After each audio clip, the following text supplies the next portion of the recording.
আজকে আমরা চলে এসেছি একটা ভালো চিকিৎসা নিতে ভেলোরের নারায়ণী হসপিটালে।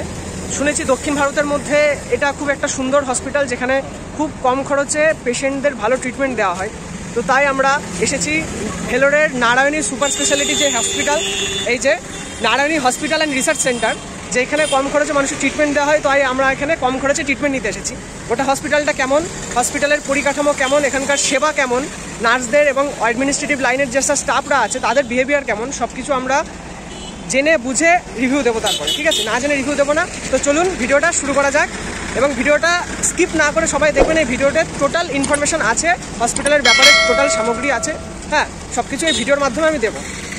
আজকে আমরা যেতে চলেছি শ্রী নারায়ণী হাসপাতাল ও গবেষণা কেন্দ্র, যা ভেলোর থেকে প্রায় 9 কিলোমিটার দূরে তিরুমালাইকোডিতে অবস্থিত এবং কাটপাডি স্টেশন থেকে প্রায় 14 কিলোমিটার দূরে অবস্থিত, যা প্রায় 30 মিনিটের রাস্তা।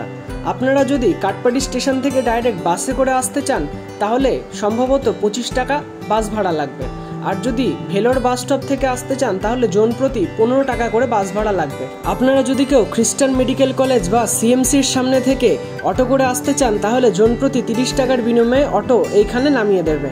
এবং আর একটা বিষয় জানিয়ে রাখা ভালো, তামিলনাড়ু সরকার কর্তৃক মহিলাদের জন্য বাসে কোনো রকম ভাড়া লাগে না। অর্থাৎ আপনারা যদি কোনো মহিলা নিয়ে সরকারি বাসে ট্রাভেল করে এখানে আসতে চান তাহলে তার জন্য কিন্তু কোনো রকম অর্থমূল্য দিতে লাগবে না। যে সকল বন্ধুরা কিংবা ভাই বোনেরা যারা বাংলাদেশ থেকে কিংবা আমাদের পশ্চিম বাংলা থেকে কম খরচে এবং কম সময়ে চিকিৎসা পেতে চান তাদের জন্য কিন্তু এই ভেলোরের নারায়ণী হসপিটাল কিংবা গবেষণা কেন্দ্র অন্যতম। কারণ এই গবেষণা কেন্দ্র প্রতিষ্ঠার পর থেকে এদের প্রধান উদ্দেশ্য হলো কম সুবিধাপ্রাপ্ত গ্রামীণ জনগোষ্ঠীকে মেট্রোপলিটন শহরের হাসপাতালের সমতুল্য মানসম্পন্ন চিকিৎসা সেবা প্রদান করা। হসপিটালের এই মেন বিল্ডিংয়ে প্রবেশের পর রেজিস্ট্রেশন করার জন্য টোকেন নিয়ে বসতে হবে। স্ক্রিনে যখন টোকেন সংখ্যা আসবে তখন গিয়ে নাম রেজিস্ট্রেশন করতে হবে নিজস্ব ডিপার্টমেন্টের ডাক্তার দেখানোর জন্য। এবং আরও একটা বিষয় জানিয়ে রাখি, এখানে সব ডাক্তারের ফিস কিন্তু সমান নয়। প্রত্যেকটা ডিপার্টমেন্ট দ্বারা ডাক্তারের ফিস ভিন্ন রকমের। এখানে যেহেতু চিকিৎসার খরচটা কম তাই এখানে কিন্তু অন্যান্য হসপিটালের থেকে ভিড়টা অনেকটা বেশি। আপনারা এখানে যেই সার্ভিসেই নিতে চান না কেন সেখানেই আপনাদের টোকেনের জন্য লাইন দিয়ে দাঁড়াতে হবে।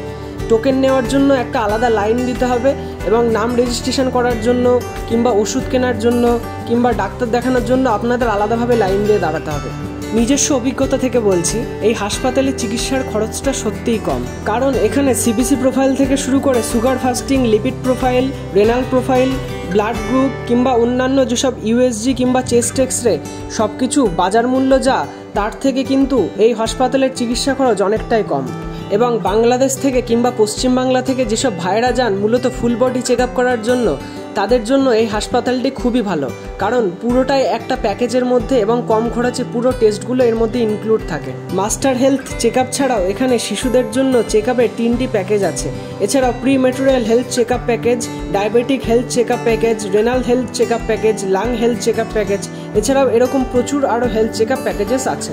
অ্যানাস্থিসিওলজি, অ্যান্ড্রোলজি, কার্ডিওলজি, কার্ডিওভাস্কুলার আর thoracic surgery, community medicine, cosmetology আর plastic surgery, critical care, diabetology, dermatology, dentistry, emergency, endocrinology, head আর neck surgery, gastroenterology, generic medicine, general medicine, general surgery, liver transplantation, medical oncology, nephrology, neurology, neurosurgery, obstetrics and gynaecology, ophthalmology, orthopaedics, pathology, pulmonology, paediatrics, psychiatry, paediatric surgery, renal transplantation, radiology, rheumatology, reproductive medicine, haematology, vascular surgery, urology, surgical gastroenterology সহ মোট 40টি বিভাগ এবং 150-এর উপরে অভিজ্ঞতা সম্পন্ন doctor এই হাসপাতালে বিদ্যমান।